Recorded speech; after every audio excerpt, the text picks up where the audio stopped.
On today's episode, what is your value as a DIY musician? Cue title sequence. 30-minute music marketing for musicians who want to get better at marketing their music. Hi, I'm Greg. Hello, I'm Sheldon, and this is 30-Minute Music Marketing, the show for DIY artists and independent musicians who want to get better at marketing their music. Hi, I hope you've enjoyed our recent 2 episodes on branding. That was good. I enjoyed that.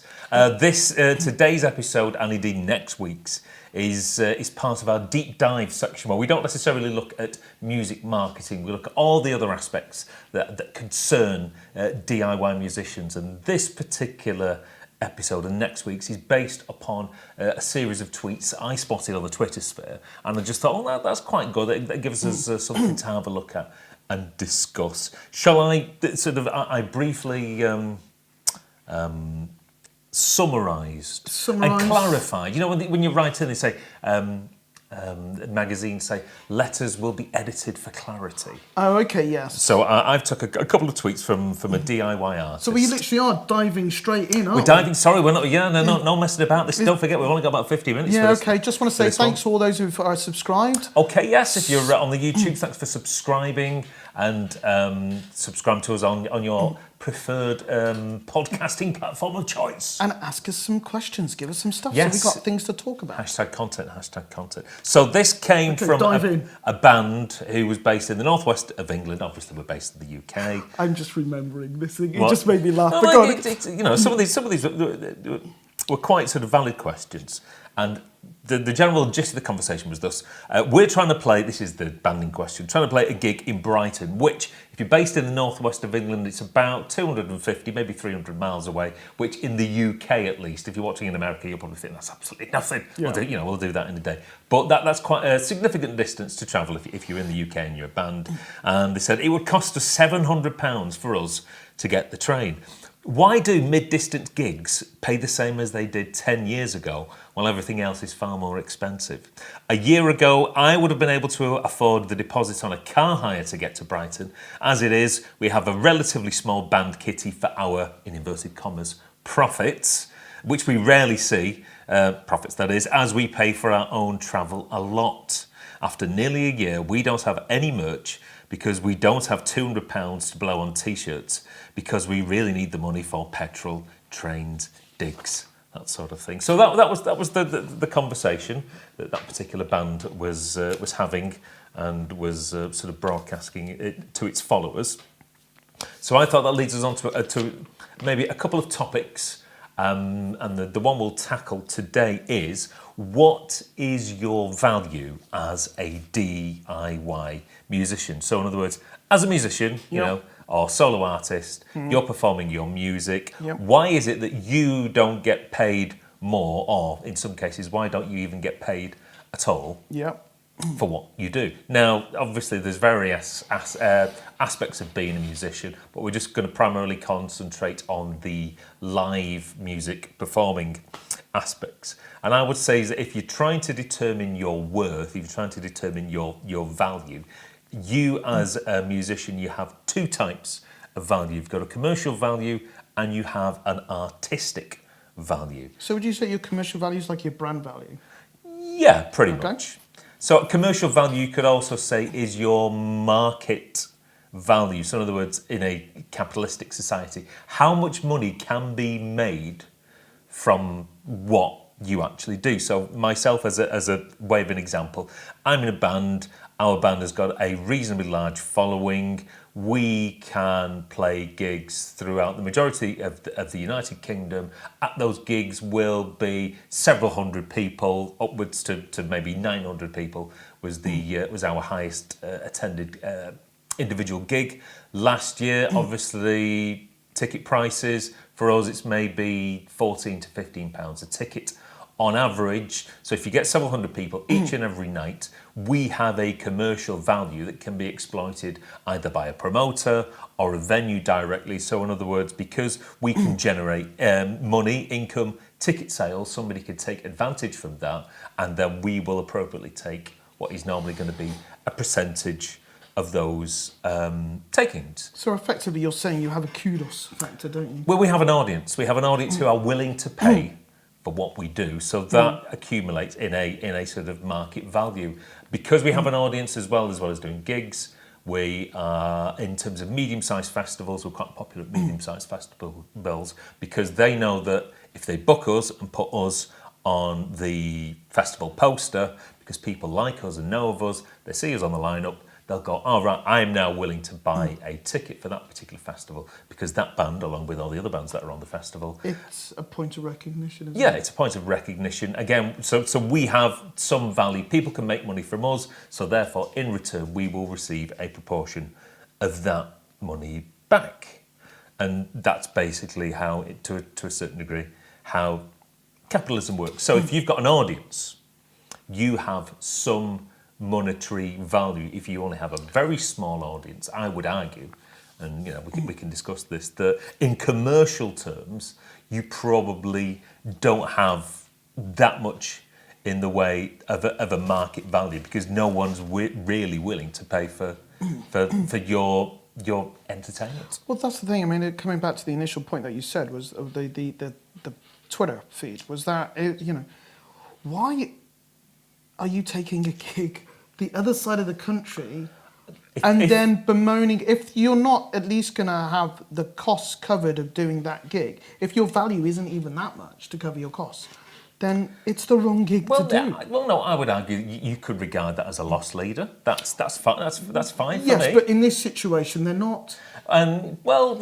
again, you might wish to take a gig because that will give you a little bit of kudos. I've done gigs in the maybe not so recent past whereby I think I would have been necessary. I would have liked more money for that particular gig. However, in terms of maybe profile building, and this was quite a prestigious music conference / sort of festival. So to be seen to be playing this festival has maybe some value in itself, if not sort of monetary value. I certainly get that, but Yeah. I don't think that was the case. They just wanted to do a gig in Brighton. Well, which is fine. It's a very nice place. Yes, but don't bemoan that it's going to cost you. I mean, I don't know how on earth they came to the cost of £700. Did they hire their own train? Train tickets are expensive, but we'll talk maybe more about pounds, shillings, and pence in the next episode. I don't get it. So, as a DIY artist, if you have a large audience who are willing to pay for what you do, then you have a commercial. This value. is purely from a gig perspective. This is purely from a gig perspective, and I would say that also as well that as a performing musician, if you play cover songs, then you have a slightly more increased commercial value because the point of recognition is stronger. Yeah. So in other words, because the people who would be generally in attendance in maybe a non-ticketed event. So in other words, if you're paying to entertain people in a pub or club of a Friday, Saturday or a Sunday night, those people are going to, like you say, in terms of a point of recognition, want to be listening to songs that they are familiar with and that they like already. Because that's really what they do. They're there to hear the song rather than hear the band. Yes.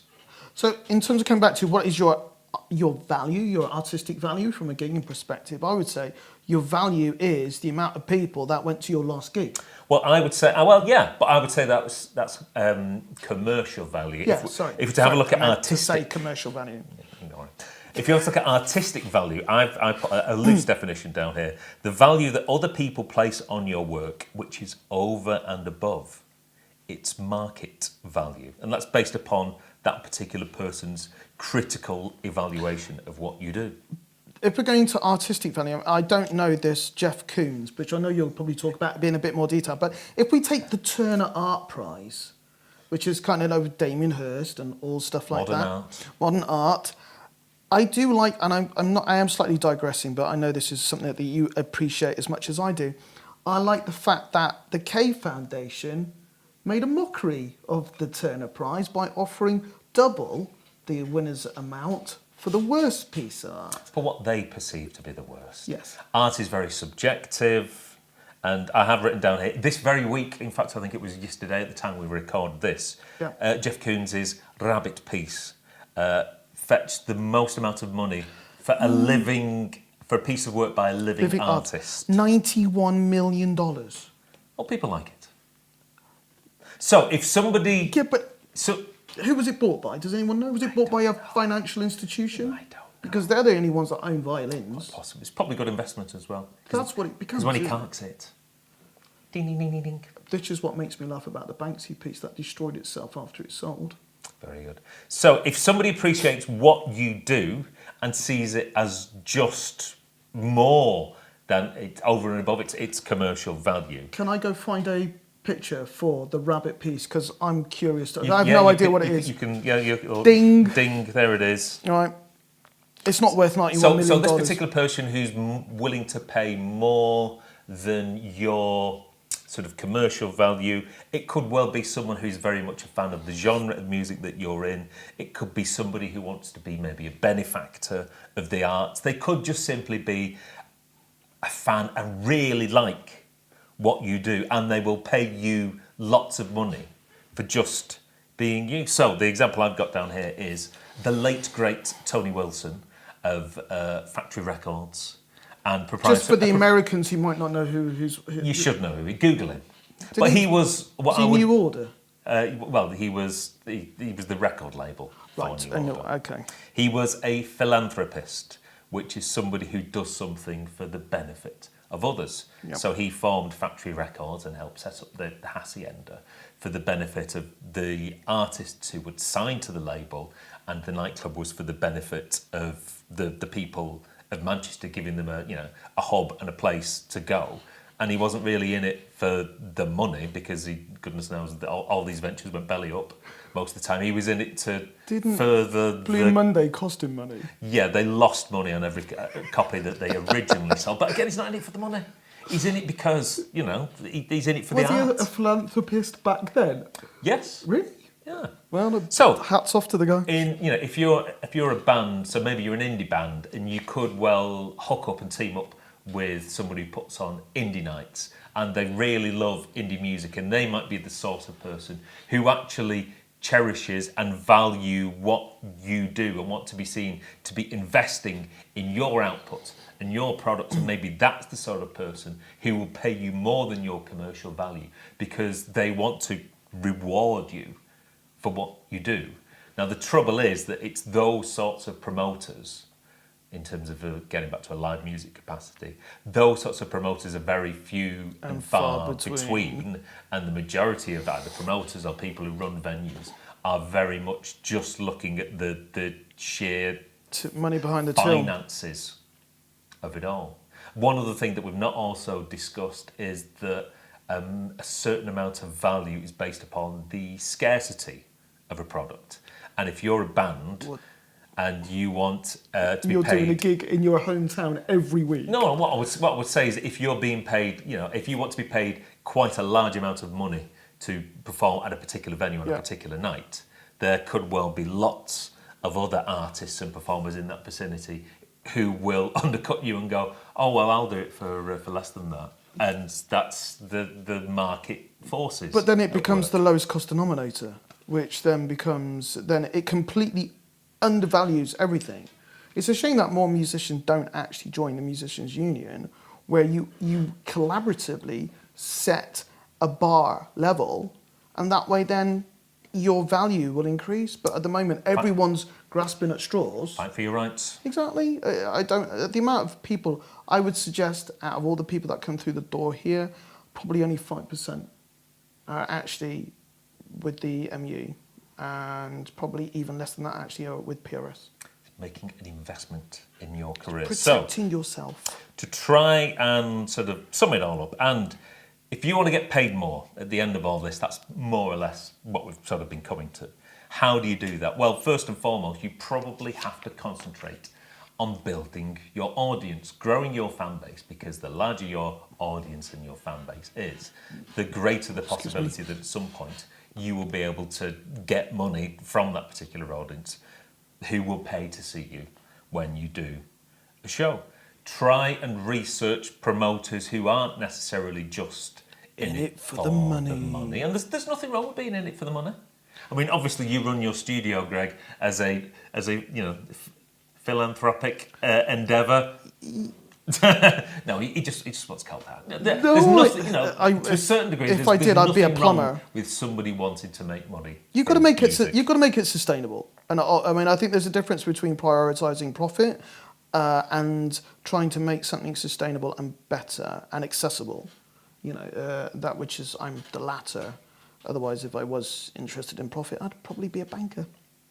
So, if you were a musician slash performer, Greg, which you're not currently at the moment, and somebody asked you to do a gig and they said, "Oh, there's no money in it. You know, we'll get you a few beers." Would you do it? No. What would be your criteria for doing it or not do it? Would you always not do it? Unfortunately, I think ultimately, I don't believe musicians should do, or anyone involved in music should do favours, because they're never really truly appreciated. They're just taken for granted.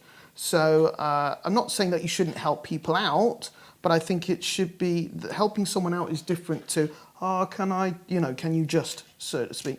So it depends. If it's a local gig, then maybe, but the problem is with when someone wants you to do something for nothing, then the likelihood is they wanted everyone else who's contributing towards that night to do something for nothing. So what you end up with is you end up with somebody who's provided a PA, which will be rubbish for nothing, you know, because anybody who actually has any decent resources isn't going to be able to afford to contribute them for nothing, because how would they buy them? So I think it becomes a spiral effect. I think jam nights or open mic nights are really not a great idea, because you just get the dregs, and then you're associated with the dregs who are just people who are drunk who just want to get up and do a bit of singing, which is fine, but that's separate. That's no different to karaoke. And nobody kind of goes, oh, I've been out doing karaoke at the weekends as if they're a musician. So I do think the problem, to summarise, is that the moment you start doing stuff where people are expecting you to do something for free, then the likelihood is they've wanted everything else done for free, so the overall quality of the night will be terrible, and the actual return of your time investment will be very limited. I would argue that everything's on a case by case basis. But again, the more gigs that you would offer to play for free, the more you probably devalue. And you're just expected yourself. to do it for free, unless it's Live Aid. Yes. Yes. Which it isn't. Charity is possibly the topic of another... So basically, what impression are you creating? And also, there's no, you know, if it's a free night, nobody's there to listen to music. You're literally background noise. So what it might be worth yourself doing now is, as a point of reflection, maybe have a think in terms of maybe the size of your audience, calculating your worth. Maybe it may well be a case that you want to seek out maybe better promoters, somebody who are willing to invest more in the artists and are willing to pay for their artistic value, rather than just being too concerned in just getting as many gigs as possible. And even if those gigs don't necessarily pay well or at all. So the hometown, you know, the town that you reside, how many times do you do a gig here? Me? Yes, with your band in your hometown. Once a year. Why is that? Because scarcity, to a certain degree, creates demand. So for us, and we aren't, because we're a very time poor band. We're only we're a full-time band on part-time hours, which means we don't have that much of an opportunity to actually be a blooming band.